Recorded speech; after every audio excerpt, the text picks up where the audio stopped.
मेरा नाम है सिद्धेश्वर खड़े और मैं स्वागत करता हूँ, वेलकम करता हूँ इस पर्टिकुलर चैनल में। इस पर्टिकुलर वीडियो सीरीज से हम स्टार्ट करने वाले हैं एक new unit that is genetics and evolution.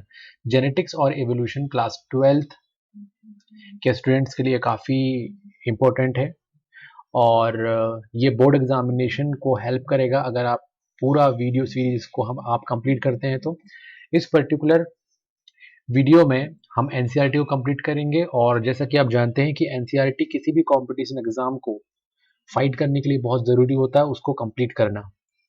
तो जो स्टूडेंट नीट जैसे एग्जामिनेशन की प्रिपरेशन कर रहे हैं उनके लिए भी ये पर्टिकुलर वीडियो सीरीज काफ़ी हेल्पफुल होगी। तो चलिए जल्दी से सब्सक्राइब कर लीजिए और शुरू करते हैं ये पर्टिकुलर वीडियो। तो इस पर्टिकुलर यूनिट में हम स्टडी करने वाले हैं जेनेटिक्स का और एवोल्यूशन का। तो सबसे पहले तो हमको ये जानना जरूरी है और हम आज इस वीडियो में जेनेटिक और एवोल्यूशन के सिर्फ ओवरव्यू के बारे में बातें करेंगे। ठीक, तो यहाँ पे देखो एक इमेज है। इस पर्टिकुलर इमेज में हम देख रहे हैं कि एक ऑर्गेनिज्म है, वो टाइम के साथ किस तरीके से चेंज हुआ है ना। तो कंटिन्यूसली ये क्या कर रहा है, चेंज कर रहा है, इसे हम बोलते हैं एवोल्यूशन। लेकिन एवोल्यूशन हो क्यों रहा है? एवोल्यूशन हो रहा है बिकॉज ऑफ दिस स्ट्रक्चर। ये जो स्ट्रक्चर आपको दिखाई दे रहा है ये स्ट्रक्चर एक्चुअल में है डीएनए का। किसका स्ट्रक्चर? ये डीएनए का स्ट्रक्चर है और डीएनए के थ्रू ही क्या होता है, एवोल्यूशन होता है। जैसे जैसे हम चैप्टर में आगे डीप इन डाइव करते जाएंगे तो आपको समझ में आता जाएगा कि किस तरीके से डीएनए इसमें रिस्पॉन्सिबल है। और ये डीएनए जो रिस्पॉन्सिबल है इसी के थ्रू एक और ब्रांच बनी साइंस की, दैट इज बायोटेक्नोलॉजी। और बायोटेक्नोलॉजी में जो साइंटिस्ट हैं, ये साइंटिस्ट का है जैसे कि आप देख रहे हैं, ये जीन्स में दैट मीन डीएनए में काफी चेंजेस कर पाया। तो ये जो मैं कुछ टर्मिनोलॉजीज यूज कर रहा हूं इसके बारे में मैं काफी डिटेल में डिस्कस करने वाला हूं आपसे। अब थोड़ा सा हम जेनेटिक और एवोल्यूशन को समझ लेते हैं कि इस यूनिट में हम क्या क्या स्टडी करने वाले हैं। ओके, तो इस पर्टिकुलर यूनिट में जो हम चैप्टर कवर करेंगे वो है यहाँ पे फर्स्ट चैप्टर। चैप्टर फर्स्ट है principle of inheritance and variation. Then इसके बाद हम कवर करेंगे मॉलिक्यूलर बेसिस ऑफ इनहेरिटेंस और जो लास्ट वन है वो है आपका एवोल्यूशन। तो बेसिकली हम कह सकते हैं कि जेनेटिक एंड एवोल्यूशन को हम यहाँ पे 3 चैप्टर में कवर करेंगे। आइए अब हम समझ लेते हैं कि ये कहानी आखिर कहाँ से स्टार्ट होती है, जेनेटिक एंड एवोल्यूशन की कहानी कहाँ से स्टार्ट होती है। तो एक साइंटिस्ट थे, बहुत पहले की बात बता रहा हूँ आपको, ये आपको मैं बात बता रहा हूँ 1865 से, और सॉरी माफ कीजिएगा 1856 से 63 की बात बता रहा हूँ मैं ये। ओके, तो ये टाइम फ्रेम वो टाइम फ्रेम है जब एक साइंटिस्ट हुए जिनका नाम क्या था, मेंडल। तो मेंडल को सबसे पहले तो नमस्ते कीजिए और मेंडल को सबसे पहले तो जय जयकार लगाइए, क्योंकि जेनेटिक्स इन्हीं की देन है। ओके, मेंडल ने 1856 से 63 तक एक एक्सपेरिमेंट किया और उन्होंने एक आइडिया दिया इनहेरिटेंस पैटर्न को लेकर। किसके लिए? इनहेरिटेंस पैटर्न को लेकर इन्होंने एक आइडिया दिया। उन्होंने एक वर्ड एक्चुअल में आइडेंटिफाई किया और उन्होंने बताया, उस वर्ड को उन्होंने बोला फैक्टर। क्या बोला उन्होंने? फैक्टर। ओके, फैक्टर को ही आज के समय में हम जीन बोलते हैं। लेकिन ये आज की कहानी है, लेकिन उस पर्टिकुलर टाइम पे पता नहीं था कि वो आगे चल के जीन बन जाएगा, तो उन्होंने नाम दिया फैक्टर। और उन्होंने बोला कि जो फैक्टर है वो बेसिस है। क्या है वो? बेस है। किसका बेस है वो बेस है आपके इनहेरिटेंस का।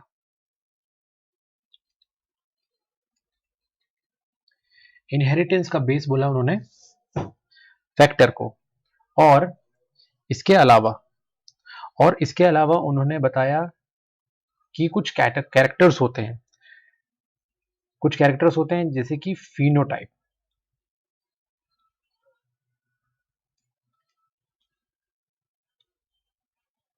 फिनोटाइप एक्चुअल में वो कैरेक्टर्स होते हैं जो हमको सामने दिखाई देते हैं, जो कि जिसके लिए कौन रिस्पॉन्सिबल होते हैं, फैक्टर रिस्पॉन्सिबल होते हैं। ये बताया मेंडल ने। ओके, और इसी के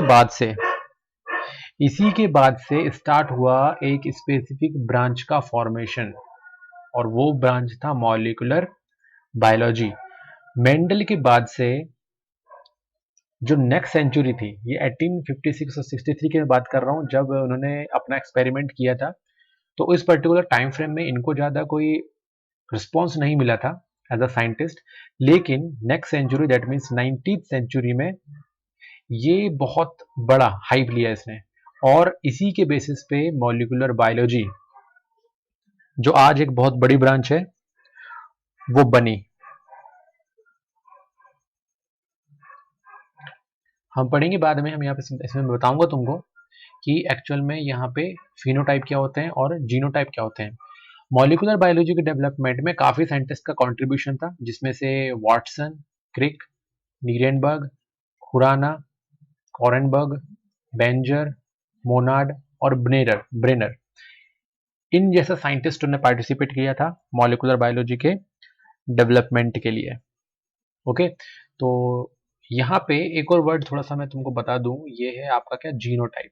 फिनोटाइप की तरह एक और वर्ड होता है जीनोटाइप। ये मैं टर्मिनोलॉजी आप याद करिएगा, याद रखिएगा इन टर्मिनोलॉजीज को, बाद में आगे चल के हम इस पे डिस्कस करेंगे, जीनोटाइप और फिनोटाइप पे। ठीक है, चलो। तो अब यहाँ पे देखो, जैसे जैसे मॉलिक्यूलर बायोलॉजी का डेवलपमेंट हुआ और ये बहुत सारे साइंटिस्ट आए, तो वहां पे हमको पता चला कि जो एवोल्यूशन है, क्या एवोल्यूशन जो है, वो एक्चुअल में मॉलिक्यूलर स्ट्रक्चर और मॉलिक्यूलर बायोलॉजी के कारण ही हो रहा है।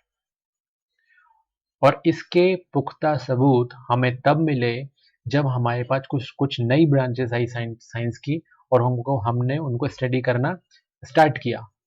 For example molecular genetics, structural biology and bioinformatics, ये न्यू ब्रांचेस हैं। और जैसे जैसे ये ब्रांचेस के हम डिटेल में जाते गए, वैसे वैसे हमको समझ में आया कि एक्चुअल में जो एवोल्यूशन है, वो डायरेक्टली लिंक करता है मॉलिक्यूलर बायोलॉजी से। तो ये हमें यहाँ पे पता चला। अब हम इस पर्टिकुलर यूनिट में, इस होल यूनिट में, जिसमें 3 चैप्टर्स में जो डिवाइडेड है, इसमें हम पढ़ने वाले हैं structure and function of DNA पे। Structure and function of DNA, ये हम इसका डिटेल स्टडी करने वाले हैं, क्योंकि डीएनए जो है वही एक्चुअल में जेनेटिक्स है। डीएनए की स्टडी करना ही जेनेटिक्स है, और इसको हम डिटेल में स्टडी करेंगे।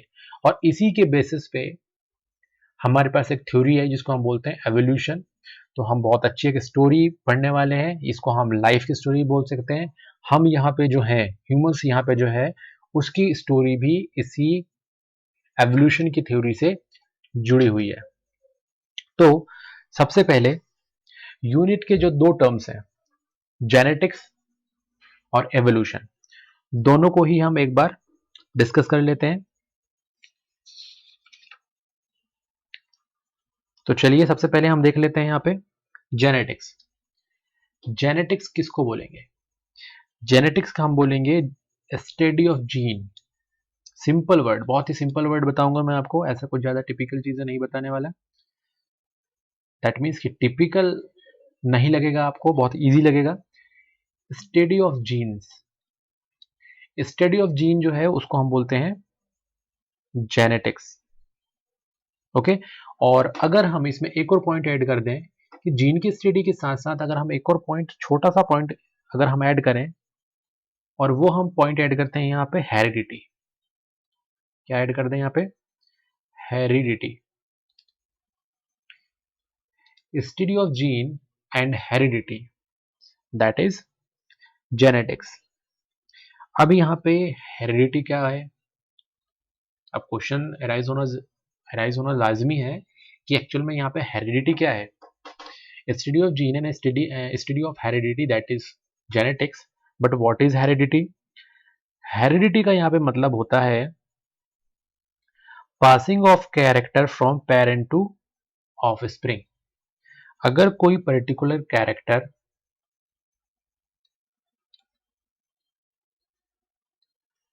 ट्रांसफर होता है, क्या होता है यहाँ पे? ट्रांसफर, या फिर हम इसको बोल सकते हैं पासिंग। कहां से कहां पे? पेरेंट से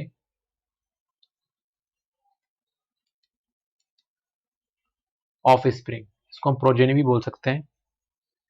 पेरेंट से कहां पे? ऑफ स्प्रिंग में। अगर पेरेंट से वो ऑफ स्प्रिंग में ट्रांसफर होता है तो उसको हम बोलते हैं हेरिडिटी। तो स्पेसिफिक कैरेक्टर होते हैं, स्पेसिफिक कैरेक्टर ही पास ऑन होंगे। जैसे एग्जांपल के लिए हम ले सकते हैं eye colours, then hair colours, hair style, मतलब हेयर का जो स्ट्रक्चर होता है। देन इसके बाद आपकी बॉडी जिस तरीके से दिखाई दे रही है, तो वो भी डिफरेंट टाइप के कैरेक्टर्स हैं, दैट इज फिनोटाइपिक कैरेक्टर। तो ये कैरेक्टर क्या होते हैं? एक जनरेशन से दूसरे जनरेशन में ट्रांसफर होते हैं। इसी को हम क्या कहते हैं? जेनेटिक्स बोलते हैं। तो जेनेटिक्स आई थिंक समझ में आ गया होगा कि जेनेटिक्स क्या है। अब ये जेनेटिक्स जो है, यहाँ पे जब हम स्टडी करेंगे तो हमको समझ में आएगा कि एक्चुअल में ये पूरा का पूरा जो कहानी है, स्टोरी है, वो जीन पे डिपेंडेंट है। तो जीन क्या है? क्या है ये जीन? कौन सी बला का नाम है ये जीन? हमें समझ में तो आए, जब भी तो हमको पता चलेगा कि एक्चुअल में हम कहाँ, किस लोकेशन की बात कर रहे हैं। तो जल्दी से हम जीन को समझ लेते हैं कि एक्चुअल में जीन हमको मिलता कहाँ है और ये होता कैसे है। ओके, तो सबसे पहले तो ये समझ लो कि हमारी बॉडी जो है, या कोई भी ऑर्गेनिज्म जो लिविंग है, वो किस चीज से मिलकर बना है? वो मिलकर बना हुआ है सेल से। किससे मिलकर बना हुआ है वो? सेल से मिलकर बना हुआ है। ओके, तो अब इस बात को समझ लो कि सेल के अंदर ही क्या मिलेगा? आपका जीन मिलेगा। सेल के अंदर ही जीन मिलेगा। तो इसका क्या मतलब हुआ कि हर सेल में जीन मिलने वाला है। हर सेल में क्या मिलने वाला है? जीन मिलने वाला है। लेकिन सेल के अंदर कहाँ मिलेगा? तो जस्ट हम एक रॉ डायग्राम बनाते हैं। ये हमने बना दिया सेल। ये हमने क्या बना दिया? सेल। और हर सेल में एक स्पेसिफिक लोकेशन होता है जहां पे क्या मिलता है? जहां पे मिलता है जेनेटिक मटेरियल। तो इस केस में हम बोलते हैं कि इस केस में हम बात करते हैं कि यहाँ पे क्या होगा? जेनेटिक मटेरियल होगा। अगर यहाँ पे मैं जेनेटिक मटेरियल बोल रहा हूँ, तो सपोज ये पर्टिकुलर जो सेल है वो यूकैरियोटिक सेल है। किस टाइप की सेल है ये? यूकैरियोटिक सेल है। तो यूकैरियोटिक सेल में क्या होता है? यहाँ पे एक स्पेसिफिक ऑर्गेनेल रहता है जिसके अंदर जेनेटिक मटेरियल होता है, जिसे हम बोलते हैं क्या? न्यूक्लियस। जिसको हम क्या बोलते हैं? न्यूक्लियस। तो सपोज करो ये क्या है? आपका न्यूक्लियस है। तो सेल आ गया ऊपर, सेल मेम्ब्रेन। सेल मेम्ब्रेन के अंदर क्या है? न्यूक्लियस है। और न्यूक्लियस के अंदर स्पेसिफिक टाइप के स्ट्रक्चर्स होंगे। और ये जो मैंने स्ट्रक्चर बनाया है स्पेसिफिक टाइप का, ये स्ट्रक्चर है क्रोमोसोम का। किसका स्ट्रक्चर है ये? क्रोमोसोम। तो जस्ट हम इसको क्या करते हैं? इसको हम बाहर निकालते हैं क्रोमोसोम का। तो क्रोमोसोम का अगर हम कभी भी स्ट्रक्चर बनाते हैं तो वो कुछ इस तरीके से हमको शो होता है। तो ये मैंने बना दिया क्रोमोसोम। अब क्रोमोसोम के अंदर थ्रेड के जैसा स्ट्रक्चर होता है। क्या होता है? एक थ्रेड के जैसा स्ट्रक्चर होता है। ओके, तो ये मैंने बना दिया यहाँ पे थ्रेड के जैसा स्ट्रक्चर। और इस साइड भी मैं एक थ्रेड के जैसा स्ट्रक्चर बना देता हूँ। ये जो पर्टिकुलर थ्रेड के जैसा स्ट्रक्चर है, एक्चुअल में यही क्या है? डीएनए। यही क्या है? डीएनए। अब हम क्या करते हैं? डीएनए को बाहर निकालते हैं। जैसे ही हम डीएनए को बाहर निकालेंगे तो हमारे पास कुछ इस तरीके का स्ट्रक्चर शो होगा। ये देखिए, ये मैंने बना दिया है डबल स्टैंडर्ड दो स्ट्रैंड बनाए, फर्स्ट स्ट्रैंड बनाया, देन उसके बाद सेकंड स्ट्रैंड बनाया। अब इनके बीच में क्या करता हूँ, लाइंस ड्रॉ कर देता हूँ और ये बन जाएंगी हमारी लेडर की तरह। लेडर की तरह शेप दिख रहा होगा। ये है स्ट्रक्चर ऑफ डीएनए। अब लेकिन इतनी कहानी सुनाने के बाद भी हमें एक चीज का पता नहीं चल रहा है, और वो है आपका जीन। किसके बारे में पता नहीं चल रहा, जीन के बारे में। तो जल्दी चलिए देख लेते हैं अब डीएनए में जीन कहाँ मिलेगा। डीएनए में एक स्पेसिफिक पार्ट होगा, बहुत सारे स्पेसिफिक पार्ट होंगे। तो डीएनए में वो स्पेसिफिक पार्ट, जैसे सपोज करो कि ये वो वाला स्पेसिफिक पार्ट है, ये स्पेसिफिक पार्ट जो क्या फॉर्म कर सकता है, जो क्या फॉर्म कर सकता है, प्रोटीन या फिर आरएनए। डीएनए का वो स्पेसिफिक पार्ट या उस स्पेसिफिक फ्रेगमेंट जो प्रोटीन और आरएनए फॉर्म कर सकता है, उसे ही, उस पर्टिकुलर फ्रेगमेंट को ही हम क्या बोलेंगे, जीन। तो आई थिंक क्लियर हो गया होगा यहाँ पे कि जीन हम किसे बोलते हैं। तो जस्ट मैं एक बार रिमाइंड करा देता हूं जल्दी से। सेल के अंदर है nucleus, specifically eukaryotic cell. Specifically मैं किसकी बात कर रहा हूँ, यूकैरियोटिक सेल की बात कर रहा हूँ। वहां पे मिलेगा आपको न्यूक्लियस, न्यूक्लियस के अंदर होगा क्रोमोसोम, क्रोमोसोम के अंदर होगा डीएनए। अब हम बात कर लेते हैं एवोल्यूशन का। अब हम किसकी बात कर लें, एवोल्यूशन की बात कर लें। एवोल्यूशन की अगर हम बात करते हैं तो इसको हम सिंपली वर्ड में बोल सकते हैं, the process of changing heritable character over multiple generation. ऐसे हम बोलेंगे क्या, एवोल्यूशन बोलेंगे। तो जस्ट हम यहाँ पे एक बार लिख लेते हैं ताकि आपको याद हो जाए कि process of changing, process of changing, the process of changing heritable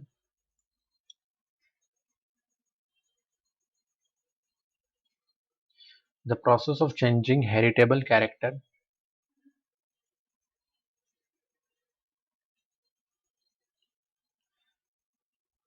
over multiple generation।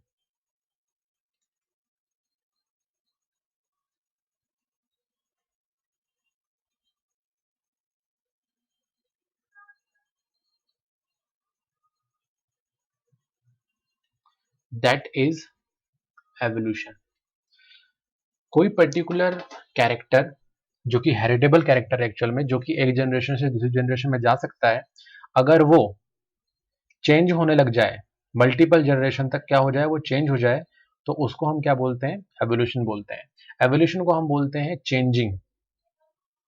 Organism में जो कंटिन्यूसली चेंजिंग होता है उसी को हम क्या बोलते हैं, एवोल्यूशन बोलते हैं। तो आई थिंक आपको ये समझ में आ गया होगा कि यहाँ पे एवोल्यूशन और जेनेटिक्स क्या होती है। ओके, और अब हम मिलते हैं दो ग्रेट साइंटिस्ट से। एक है आपके जेम्स वॉटसन और दूसरे हैं Francis Crick. Francis Crick and James Watson, ये ग्रेट साइंटिस्ट हैं। ओके, तो क्यों हम इनको ग्रेट बोल रहे हैं, ये जानना जरूरी है कि इन्होंने क्या किया है। इन्होंने एक डबल हेलिकल स्ट्रक्चर मॉडल दिया है। क्या दिया इन्होंने, डबल हेलिकल स्ट्रक्चर मॉडल दिया है। और किसका, इतनी देर से जो मैं बात कर रहा हूं, इतनी देर से क्या बात कर रहा हूं मैं, डीएनए के बारे में बात कर रहा हूं। तो डीएनए के बारे में एक्चुअल में इन्होंने उसका बेस दिया है, उसका स्ट्रक्चर दिया है। और स्ट्रक्चर क्या है आपका, डीएनए का स्ट्रक्चर, डीऑक्सीराइबोज न्यूक्लिक एसिड का यहाँ पे इन्होंने स्ट्रक्चर दिया है। और इसके अलावा एक और वर्क किया है। तो चलो मैं एक बार थोड़ा सा तुमको बता भी देता हूँ कि एक्चुअली डबल हेलिकल कौन सा स्ट्रक्चर है, वही जो मैंने लास्ट टाइम मॉडल बनाया है, that is double helical structure. इसके अलावा उन्होंने रेप्लिकेशन स्कीम, रेप्लिकेशन का मतलब क्या हुआ, रेप्लिकेशन का मतलब हुआ जब कोई स्पेसिफिक डीएनए अपने ही जैसा एक और डीएनए फॉर्म करता है, बनाता है, दैट इज रेप्लिकेशन। तो रेप्लिकेशन कैसे होता है ये भी किन्होंने दिया है, ये भी James Watson and Francis Crick ने यहाँ पे दिया है। जेम्स वॉटसन और फ्रांसिस क्रिक के बारे में थोड़ा सा हम समझ लेते हैं। जेम्स वॉटसन जो थे वो काफी इंटरेस्टिंग पर्सनालिटी थे, क्योंकि उनको बर्ड वॉचिंग का शौक था और उन्होंने एक वर्क किया था, और वो किया था उन्होंने एक्सरे में। ठीक है, एक्सरेज का उन्होंने इफेक्ट देखा था बैक्टीरियोफाज में। अब बैक्टीरियोफाज क्या है ये मैं बता देता हूँ। ये एक स्पेसिफिक टाइप का वायरस होता है। बैक्टीरियोफेज एक स्पेसिफिक टाइप का वायरस होता है जो कि बैक्टीरिया पे अटैक करता है। तो इस पे उन्होंने एक्सरे का इफेक्ट देखा था। इसके अलावा जो फ्रांसिस क्रिक थे, उन्होंने भी एक्सरे पे ही वर्क किया था, और पॉलीपेप्टाइड और प्रोटीन जैसे मॉलिक्यूल्स पे उनका वर्क है। ये दोनों एक साथ मिले और इन्होंने एक कंबाइंडली एक वर्क किया, और वो वर्क क्या था, डबल हेलिकल स्ट्रक्चर देना डीएनए का, और इसके अलावा रेप्लिकेशन की स्कीम देना। इसके लिए उन्हें 1962 में नोबेल प्राइज मिला। नोट कर लीजिए इसको, नोबेल प्राइज को 1962 में नोबेल प्राइज मिला फ्रांसिस क्रिक और जेम्स वॉटसन को कंबाइंडली, और किसके लिए, डबल हेलिकल स्ट्रक्चर को देने के लिए। ओके, तो आई थिंक आपको ये पर्टिकुलर वीडियो पसंद आया होगा। नेक्स्ट वीडियो में हम बात करने वाले हैं चैप्टर चैप्टर की, और ये जो पर्टिकुलर चैप्टर है वो होने वाला है हमारा principal of inheritance and variation. तो मिलते हैं नेक्स्ट वीडियो में।